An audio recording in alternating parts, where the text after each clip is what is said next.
if there's one thing that the market's overestimating, it's the true impact that US fiscal stimulus is going to have on commodity demand. So, fiscal stimulus in the US, building bridges, driving up the prices of copper, steel, iron ore, etc., etc.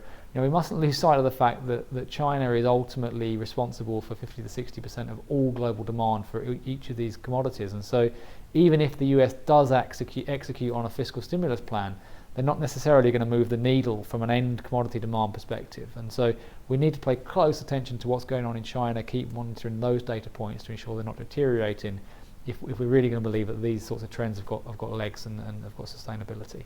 What we've seen in movements like coking coal and iron ore have been quite aggressive. Coking coal price started moving through 2016 as a consequence of supply curtailment in China, quickly followed by the iron ore price as they need to use high quality ore in the furnaces given that coking coal prices have gone up, so they're trying to increase efficiency.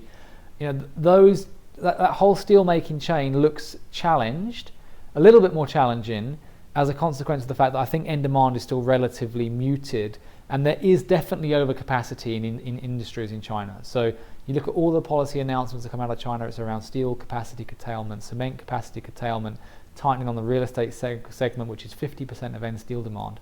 And so it's difficult to believe in the sustainability of coking coal price and iron ore price rallies, or further upside from here, certainly, given that backdrop. And that's what's very nuanced at this sort of stage of the commodity cycle versus where we were in a 2005, 2006 type cycle when you did have very, very strong demand growth.